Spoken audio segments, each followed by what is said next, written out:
Agora, um bate-papo sobre introdução alimentar e seletividade alimentar. É importante a gente aprender sobre esse assunto, você que é mamãe, você que é vovó, porque, gente, o que é apresentado na infância pode significar hábito certo ou errado para o resto da vida. Então, a gente vai aprender com ela, que tem feito um trabalho maravilhoso, tem ajudado muita gente, nutricionista Camila Calazans. Seja bem-vinda, Camila, muito obrigada. Vou te convidar para sentar, para a gente conversar sobre esse assunto. Vamos sim. Que é importantíssimo, né? E ao mesmo tempo desafiador demais. Eu vejo as minhas meninas, a minha filha Carol, ela ainda está na fase só da amamentação exclusivamente, mas a minha nora, que tem o Bernardo, fez uma introdução alimentar incrível, mas aí agora, já com 3 aninhos, já começa a ficar seletivo. E eu sei que esse é o desafio de muitas mamães. Primeiramente, né, boa tarde, muito obrigada, é um prazer estar aqui, né, novamente.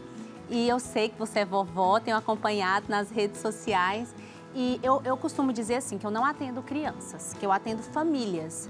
Porque quando uma criança está doente ou com problema com alguma seletividade alimentar ou mesmo com dificuldade na alimentação, toda criança, toda família, todo o contexto familiar sente, né?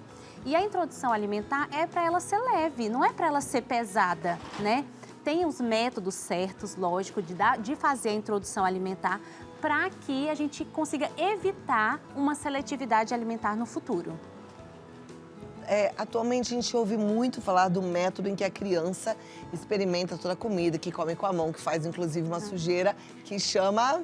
O BLW. BLW. BLW, aham. BLW deixa a criança experienciar ali o alimento, né? Eu trouxe até algumas imagens, onde que eu vejo a imagem ali mesmo. A gente vai colocar na tela, pode colocar aí na tela. Pode colocar aqui. Primeiramente, eu coloquei a primeira imagem que eu trouxe foi de quando iniciar a introdução alimentar. Sempre me surge essa pergunta e muitas vezes algumas mães vão ao consultório porque querem voltar a trabalhar. Aí fala assim, eu vou voltar a trabalhar, eu quero fazer a introdução alimentar no 4º mês. Não pode. É com 6 meses e a criança ainda tem que apresentar sinais de prontidão. Então, eu posso iniciar a introdução alimentar antes? Não. Eu posso iniciar ela depois? Pode. Muitas crianças eu libero depois, porque é só quando mostra os sinais de prontidão. Primeiramente, a criança precisa sentar, a criança precisa ter apoio de cabeça e pescoço. A criança não pode mais fazer aquele reflexo de protusão de língua, que fica colocando a linguinha para fora, senão ela vai expulsar. A criança tem que ter o sistema gastrointestinal dela pronto e precisa ter essas necessidades, o organismo precisa está querendo essa necessidade nutricional, vamos dizer Olha assim. que joia, né? você está trazendo isso. Vão até falar que também desenvolvimento de criança é de criança para criança. Claro que tem lá os saltos, as fases, mas uns sentam antes, outros um pouquinho depois, né? Tem formas de a gente ajudar a estimular, né? Para que a criança sente, com brinquedinho, tanta coisa didática hoje. Mas por que eu não indico introduzir antes? Imagina uma criança de 4 meses, que ela ainda não tem nem firmeza de cabeça e pescoço.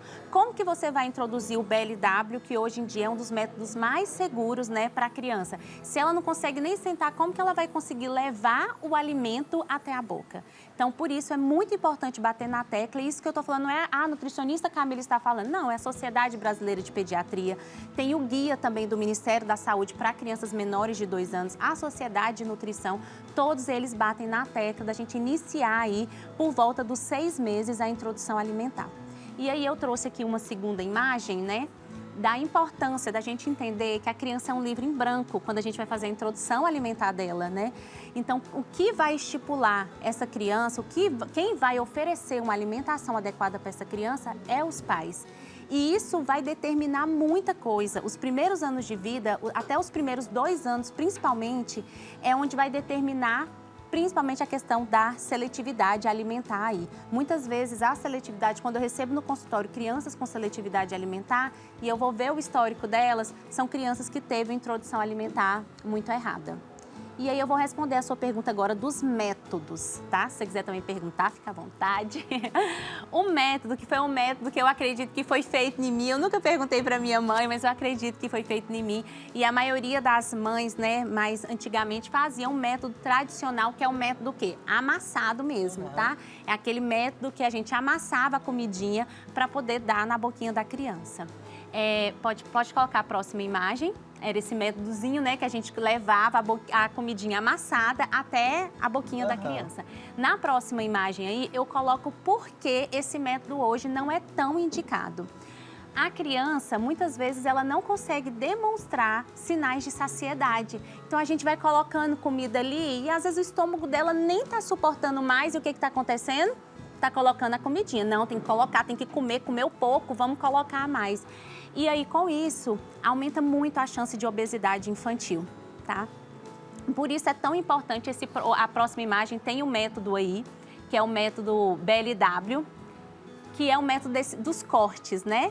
Lógico que tem que saber fazer o corte certo, como cozinhar esse legume. Normalmente eu entrego para meus pacientes todo um material ensinando como é o corte, a textura. Faço às vezes provas ali no consultório, né? Para que a mãe possa se sentir segura, porque realmente muitas vezes ela não se sente segura. E por que é importante o método BLW? Olha a autonomia da criança. Ela escolhe o alimento, ela leva o alimento até a boca e aí ela vai mostrar, não, estou satisfeita, empurra o pratinho, deixa para lá, eu comi o necessário. Porque não tem quantidade ideal. É a quantidade que a criança se sente saciada. É desafiador também, porque a gente fica sempre na dúvida, né? A gente que é vó, então, que foi acostumada no método tradicional, fala, mas isso, será que vai dar certo, né? Será que essa criança está comendo o suficiente? Por isso que eu falo, qual é o método que eu indico? Pode colocar a próxima imagem aí, olha, a imagenzinha, tá vendo a autonomia da criança levando o alimento, os talheres, é sempre bom a gente estar oferecendo mesmo ali que ela talheres. não tenha dente, ela vai fazer esse BLW? Vai fazer. Faz normalmente o BLW, porque o cozimento do legume, né, vai estar na quantidade ideal. A carne também, muita gente tem o medo da carne, né? A carne, ela estando macia, ela não vai causar nenhum engasgo na criança. Mas tem que ser macia desmanchando. Isso, a carne mais desfiadinha. E os legumes também bem molinhos. Não precisa ser tão mole, numa textura que ela consiga. Porque coloca, você que tá com netinho, né? Mesmo sem dentinho, coloca o dedinho lá que você vai ver a mordidinha. Muitas mães em amamentação falam, ai, vai tá mordendo e não tem dente, tá doendo. Por quê? A gengiva dele, com a gengiva, ele consegue morder o alimento, tirar o pedaço, tá? E conseguir engolir. E por que é importante com 6 meses? Por conta do reflexo de gag. A criança tem um reflexo, chama reflexo de gag. Eu não sei se você já presenciou com seus netos, que é quando ele coloca o alimento na boca, ele faz assim, ele mesmo devolve o alimento para a boca, mastiga ele mais um pouquinho, engole ou joga o alimento para fora. Esse reflexo aí é um reflexo super importante que vai ajudar, sim, a criança. Se ela vê que a quantidade que ela colocou foi muito grande, ela vai conseguir colocar para fora através desse reflexo de gag. Mas qual é o método? Sempre me perguntem, qual é o método que você indica? É o método tradicional? É o método BLW? Coloca a próxima imagem para mim. É o método participativo, que eu falo que é o método misto. Esse é o melhor método que a gente pode estar aí oferecendo para as nossas crianças. Que é como? É você colocar um pouco do método BLW e um pouco daquele método tradicional. Porém, nunca amassado. Você está vendo que o arrozinho, a ervilhazinha, tudo tem um pouco de textura. A criança precisa ser exposta a muitas texturas, a muitas cores, a muitos sabores para evitar a seletividade alimentar. Perfeito. Então, criança não come mais papinha? Papinha de jeito nenhum. E vou te explicar por quê, ó. Vou colocar a próxima imagem aqui. Aí, obrigada. Aqui é um exemplo de uma papinha dessas prontas, que eu sei que tira as mãezinhas do sufoco, né, muitas vezes. Mas eu vou te explicar por que não oferecer nem essas papinhas prontas. Lógico, no momento, eu tô num sufoco muito grande, fui ali no mercado, achei uma papinha de fruta, não tem outra coisa para dar, ok. Mas no dia a dia, a gente tem que dar comida e comida de verdade. Porque, olha, aqui nesse prato aqui, a gente tem brócolis, beterraba, cenoura, arroz, feijão e uma carninha amassadinha, uma carninha ali moída, né? A mesma coisa tem nessa papinha. Só que nessa papinha, a criança vai ter acesso a uma cor, um sabor, uma textura. Então, tudo um. Nesse pratinho, olha, 1, 2, 3, 4, 5, 6. A criança tem acesso a 6 cores, 6 sabores e 6 texturas. Tá vendo como eu ampliei o cardápio dela? Com certeza. Então, quando a gente amplia esse cardápio, a gente evita lá no futuro uma seletividade alimentar. Hoje em dia a gente vê muitas crianças aí, a partir dos 2, 3 anos, que só querem uma textura, só gosta de um sabor, só come batata, ou só come comida se for amassada, ou só come caldo. Por quê? Porque foi exposto muitas vezes a esse tipo de alimentação. A mesma coisa, a mesma cor, a mesma textura, o mesmo sabor. Agora, acontece também a seletividade com crianças que foram expostas dessa forma, com texturas, cores e sabores, né? O meu neto mais velho de 3 anos, ele comia tudo. Ele comia brócolis, ele comia cenoura, ele comia beterraba, tava tudo certo. De repente, ele agora não gosta mais. Ele agora não gosta mais do verdinho, não quer mais o cenourinha, ele quer o arroz e franguinho, arroz e carninha e ponto, quando não é só arroz, sabe? Por que que eles fazem isso? Toda criança vai passar por estágios de seletividade alimentar. Às vezes é de sabor, às vezes é de cor, às vezes é de textura e tem as idades que são mais propícias. Normalmente com um aninho, um ano e pouquinho, quando começa a andar, a criança passa por um episódio de seletividade alimentar. Por quê? Ela está conquistando o mundo. Antes tudo era vindo até ela. Agora ela começa a andar e começa a desbravar a casa, é aquela hora que pendura tudo. Então, ela pode passar, sim, por momentos de seletividade alimentar aí. Nos 2 anos, que é quando é liberado o doce, né, algum alimento com açúcar, que até 2 anos é proibido, com 2 anos, quando a gente libera, entra um pouco de industrializados e tudo, a gente também tem uma fase de seletividade alimentar, tá? E aí, período escolar, também tem seletividades tem períodos de seletividade alimentar, quando a gente entra também, a criança entra para o período escolar.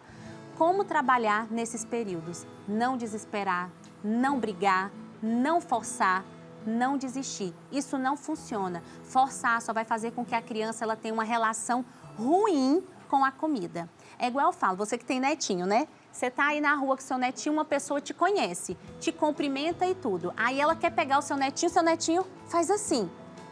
Por quê? Porque ele não conhece, ele não tem intimidade com aquela pessoa. Então, a criança precisa conhecer e ter intimidade com a comida. Então, ele agora não come cenoura. Vamos tentar oferecer em outra forma?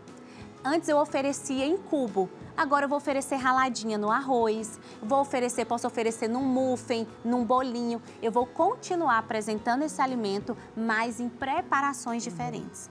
E eu sempre falo uma frase assim muito importante. A gente precisa entender que criança come pelo lúdico, por isso não adianta brigar. Se você senta com ele na mesa e começa a falar que aquele alface lá é uma trouxinha que a cegonha trouxe, aí você bota um arrozinho lá dentro, brinca com ele quando você vê a criança está comendo o alface.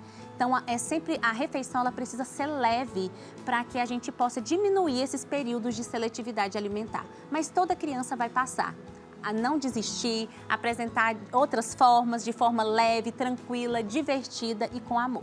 Agora, é importante também que a criança tenha o exemplo em casa, né? Você estava falando de seletividade, estou me lembrando de quando eu aprendi a gostar de comer de tudo. Na verdade, a vida bem pequena, eu me lembro que eu era seletiva, queria só o arroz, feijão e uma carne. Mas depois de ver tantos meus pais comendo verdura, legumes de todos os tipos, todos os vegetais, eu fui achando aquilo admirável. E aí eu fui criando o hábito de comer também e amo.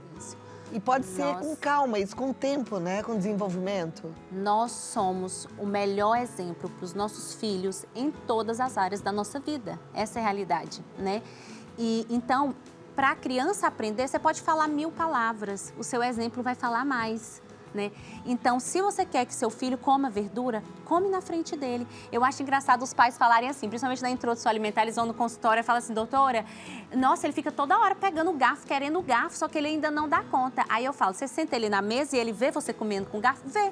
Então, ele tá vendo, é pelo exemplo. Então, compre um para ele, mesmo que ele ainda não consiga levar, compra, deixa lá e vai estimulando. Então, a maternidade é uma ótima oportunidade de mudar a alimentação para melhor, né? Então, a criança realmente ela vai comer pelo exemplo. Então, não tem como você falar, filho, coma isso. Filho, não toma refrigerante, tá aqui na mesa, você vai tomar o suco, papai vai tomar refrigerante. Né? Não tem como. E você não. E você não. Né? Então, muda todo o hábito da casa e a criança muda também. E eu acredito que isso é muito bom, porque às vezes a gente não consegue por meio sozinho. Quantas vezes a gente tenta mudar, tirar alguma coisa da alimentação e não consegue. Mas com o filho, que filho é uma coisa assim incrível, né? com a maternidade ou com a paternidade, a gente consegue mudar para dar um exemplo melhor para os nossos filhos. Você sabe que o meu marido, quando a gente casou, ele era desses que não comia nada. O negócio dele era um cachorro quente, um misto quente. Hoje ele come todo tipo de vegetal, ele come brócolis, come flor, adora tudo. Mas foi bem assim, né? Porque tá na mesa, eu como, as crianças comem, e eu fui falando, papai também come, prova, né? E no final, hoje ele come tudo e gosta. E para os seus netos vai ser ótimo também, porque vir num contexto familiar onde a criança tem muito acesso a frutas, verduras, leguminosas, hortaliças, cereais integrais, isso é muito bom. Tá? Temos outros slides, vamos passando aí para a gente ver que... Isso aqui também é um outro exemplo, né? É nunca liquidificar e nem peneirar a comida, porque a gente perde a textura dela. E esse daqui é muito parecido com o que fazia bem antigamente, né? Que peneirava, liquidificava. E olha aqui, a criança tem acesso novamente a uma cor, uma textura, um sabor. E aqui nesse prato, olha a infinidade aqui, né? Que tem de cores, sabores, texturas. Então, a criança tem um cardápio muito ampliado através disso. Como nutricionista, você acha que a criança tem que comer tudo? Na minha época de criança, na época do Carlinhos também, a gente tinha que comer tudo, raspar o prato, senão a gente não podia isso ou aquilo outro. E aí? Não, de jeito nenhum. Eu sou na época também que tinha que raspar o prato e ainda tinha que tomar aquele preto, biotônico Fontoura. Ai, Deus do céu, era horrível aquilo. Então, não precisa. Criança precisa entender também quando ela está saciada e a gente precisa respeitar. Eu costumo dizer assim, às vezes a mãe preocupa, ele não almoçou bem hoje, eu estou preocupada. Você almoça bem todos os dias? Vou falar aqui para a mãe, você almoça bem todos os dias? Você mata um pratão todos os dias? Não, tem dia que a gente não quer comer, tem dia que o nosso apetite está diminuído e criança também é assim. Principalmente criança, ela tem a fase de, às vezes ela tá gripadinha, tá doentinha, tá nascendo dente, não tá dormindo bem, tá com algum salto de crescimento. Exigir que ela coma bem todos os dias chega a ser cruel com elas, tadinhas. Qual é o tamanho do estômago de um bebezinho? Aquele que começou a introdução alimentar até uns 2 aninhos? Então, o estômago, ele costuma crescer conforme a idade, né? Quando a criança nasce, o estômago dela é do tamanho de uma cerejinha. Olha pra você ver. Por isso que ela mama tão espaçadinho, né? E assim, se mama muito, tipo Domênico, que é guloso, mama e regurgita. Isso, por quê? Porque o estômago é muito pequenininho. E aí vai aumentando, vai ficando do tamanho de um ovinho e vai aumentando. Então a criança, ela tem assim, não tem um tamanho de estômago ideal, mas ela consegue sim dizer quando ela está saciada. Mas é pequenininho. É pequeno. E às vezes as pessoas colocam um pratão, mas não vai caber, não né? Não vai comer de jeito nenhum, tá? Olha lá. Olha aí. Eu coloquei aqui sobre a seletividade alimentar, né? Que foi quando eu falei um pouquinho aí da forma que a gente tem que fazer o prato para evitar a seletividade alimentar. Mas lembrando que não só a introdução alimentar pode causar seletividade alimentar, mas idade, aqueles períodos que eu te falei de andar, período que entra o doce. O doce, ele contamina muito o paladar, então entrou alimentos industrializados, entrou alimentos açucarados. Infelizmente, as verduras e os legumes vão ficando de lado, porque o doce causa na criança, tanto no paladar dela quanto a questão cognitiva dela, ali, cerebral, o doce causa o que outro alimento não vai causar. Então, por isso que doce, mesmo sendo liberado, o doce a partir de 2 anos é liberado, com moderação. Vamos deixar esses alimentos açucarados para aquela festinha que a criança vai, né? Aquele momento. E mesmo assim, não é porque vai para a festa que precisa comer aquele tanto de doce. Lá em casa eu costumo dizer que tem uma regra assim, seu filho de nutricionista come doce. Eu sempre tento oferecer para eles uma alimentação mais saudável e alimentos doces adoçados com coisas de fruta. Mas se for para um aniversário, comeu alguma coisinha ali, ok, comeu ali, não vai levar para casa. Né? Porque se você pega aquela sacolinha que dá de festa, né? E leva pra casa... Eu não tô mais indo nessas festas que tem essas sacolinhas. Quando vocês tiverem uma festa que leva sacolinha, me convida. Adoro uma festa que tem sacolinha pra encher de coisa. Aí o que acontece? O doce que era pra comer só lá, às vezes a criança vai comer a semana toda, né? Por isso que é bom ter esse equilíbrio, né? Mas entender também que o alimento açucarado e industrializado, ele vai contaminar o paladar da criança e vai afastar mais dela do alimento in natura. E a gente deve forçar, por exemplo, prova o brócolis, só um pouquinho. Não. De forma alguma. Deixa a criança ter a curiosidade. Não, isso que eu falei. E o quê? Forma lúdica, tá? Mas ela tá numa época que ela não gosta de brócolis. Ok. Qual outro alimento verdinho eu posso colocar no lugar?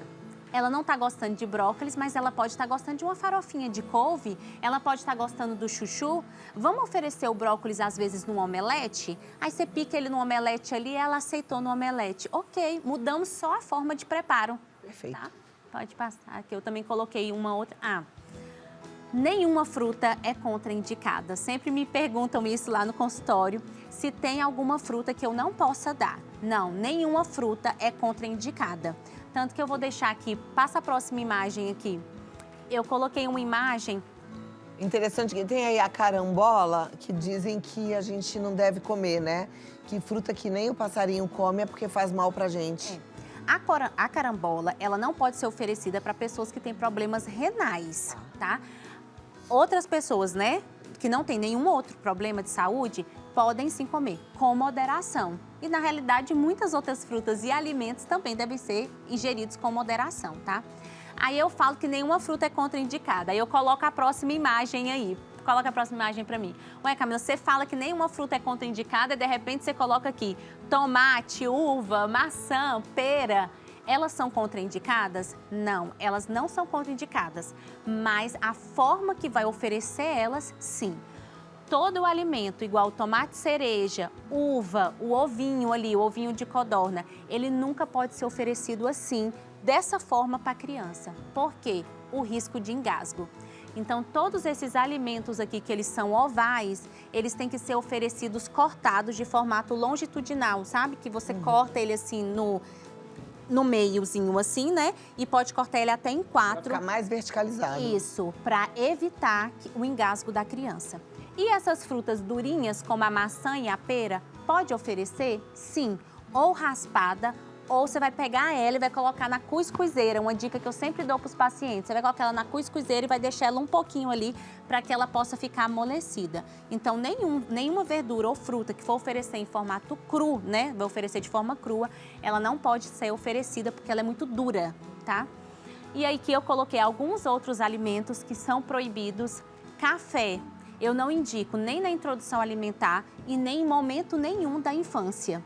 Né? Porque ele é estimulante e eu acho que as crianças de hoje em dia não estão precisando muito ser estimuladas, né? Não, pelo contrário, né? Ela já tem muitas coisas que estimulam ela, né?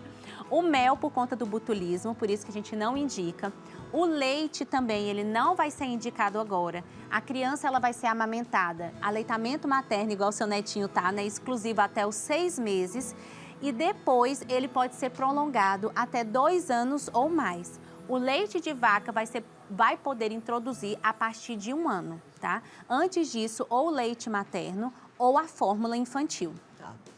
Suco também não, porque a gente quer que a criança conheça o alimento in natura, né? A fruta. Se você oferece o suco, além dele ser rico em frutose e muito doce, né? Mesmo você não adicionando açúcar, a gente vai tirar a criança dessa exploração de alimentos, de texturas e sabores diferentes. A pipoca, a uva passa, o amendoim é a questão de engasgo também, tá? Alimentos em cordas também não são indicados, que é o macarrão, espaguete, brotinhos de feijão, o couve-flor também, a folha de couve, em tirinhas também não, por conta de engasgo. E ali eu coloquei a carne, só que a carne que eu quero dizer é a carne dura. A criança pode sim, na introdução alimentar, ingerir carne, a não ser que ela seja vegetariana ou vegana, tá? E não tem problema também a criança ser vegetariana ou vegana. No plano alimentar dela, a gente vai colocar alimentos ricos em proteínas que substituam a carne. Então, a carne pode entrar na introdução alimentar, mas não em formato duro. Perfeito. Vou aproveitar a presença da Camila e esse slide aqui para lembrar a vocês que os idosos, eles também começam a ficar com dificuldade de deglutição, de mastigação e, por vezes, acabam engasgando, tá? E isso é muito sério e muito mais frequente do que a gente imagina. Então, ponto de atenção para esses alimentos que podem provocar um engasgo em idosos. E adultos, às vezes jovens ainda, que comem rápido demais, podem engasgar também. Me lembro que uma vez meu marido engasgou com um espetinho desses, numa festa da flor, em Atibaia, porque foi comer muito rápido, a carne desceu e entalou ali. Então, assim, muito cuidado. Uma outra coisa que eu já soube que também é perigoso, pode causar engasgo, é o queijo derretido. Às vezes vai comer uma pizza de mussarela, aí vem aquele queijo puxa-puxa assim, também é perigoso, né? Tem que tomar bastante cuidado, tá? Vamos passar para o próximo slide? Ah, eu não coloquei naquele slide lá, mas um alimento também que não é proibido, mas que eu acho importante não oferecer logo no começo da introdução alimentar é o sal. Tá? Por enquanto, na introdução alimentar, o alimento realmente in natura, se for temperar ele, tempera com ervas frescas ou ervas desidratadas, mas eu deixo o sal mais para frente para ser um pulinho do gato. Quando a criança começa a andar e ela começa a seletividade alimentar, a gente vai lá e coloca um pouquinho de sal na comida e aí ela já desperta um pouco mais. A gente tá? fica morrendo de dor, né? Fala, ai, vai dar essa comidinha sem gosto nenhum, tadinho. E para eles estão super saborosos. Inclusive, na introdução alimentar, às vezes a criança faz careta, né? Ah, é porque ela não tá gostando. Não, pensa, a criança estava acostumada com o quê? O leite materno ou a fórmula. Pensa comigo, o leite materno ele tem o quê? Uma cor, um sabor, uma textura, uma temperatura. Um aconchego. Um aconchego, né? Ah, fala sério. Aí, de repente, você vai para a comida, que são várias cores, várias temperaturas, vários sabores. Então, é normal que a criança, no começo, ela faça careta e tudo. Não quer dizer que ela não está gostando, quer dizer que ela está aprendendo a comer algo diferente do que ela tinha aprendido antes, tá? Perfeito. E aqui, quando eu falo para você que a maternidade, que a introdução alimentar aí durante a maternidade, ela tem que ser leve, por quê? Até 1 ano, o leite materno, ele também faz parte do alimento da criança. Ou o leite materno ou a fórmula, né? Ele ainda vai fazer parte da alimentação da criança. Então, metade é a alimentação, metade vai ser o leitinho materno dela. Então, não precisa preocupar se a criança ali na introdução alimentar, logo no começo, ela tá querendo mais brincar com a comida do que saborear a comida. Não tem problema, ela tá aprendendo realmente e o principal alimento aí, nesse comecinho, né? É o leite materno, pode ainda deixar ela amamentar à vontade durante esse período de introdução alimentar. Perfeito. E aí a gente termina com essa cena lindíssima, o medo de todas as mamães. Gente, a introdução alimentar é para ser leve, Cláudia, é para ser um momento de muita brincadeira, sabe? De deixar a criança bagunçar, não é um momento de ficar preocupado com limpeza. Eu sempre falo assim, eu dou até uma dica para as pacientes do meu consultório, né, as mãezinhas. Se você não gosta de sujar o chão, bota uma toalha em cima e coloca a cadeirinha e deixa a criança ser feliz. Porque se você começa a brigar, não pode isso, tá sujando, tá fazendo isso, tudo, a criança vai assimilar que o momento da comida é um momento ruim, onde tem muita briga. Então a introdução alimentar é para ser super leve. Camila Calazans, essa nutricionista maravilhosa, ela tá no Instagram Família com Sabor, Família com Sabor no YouTube. E se você quiser falar com ela, tirar mais dúvidas, 619-9999-6732. Ou se você quiser passar em consulta também, que é muito interessante, para ajustar aí a alimentação da sua família, 619-9999-6732. E Camila Calazans lá no Facebook. Isso. Trouxe esse livro aqui para você também, tá? Obrigada. É o livro Maria as Aventuras no Mundo Saudável. É um livro que fala sobre hábitos de vida saudável infantil para você ler aí com seus netinhos, tá? Joia, obrigada, Quem quiser adquirir Camila. o livro também, só entrar em contato. Que demais, o livro, meus tá bom? parabéns. Muito obrigada pelo carinho, viu? Tem livro, eu tenho um e-bookzinho, tá? Tá tudo lá no meu Instagram que você já E passou. vocês vão seguir lá, Família com Sabor. Família com Sabor, isso Maravilhosa, mesmo, viu? Deus te abençoe da cabeça aos pés. Muito obrigada e até a próxima. Tá bom, até a Tô te próxima. esperando. Te aguardo.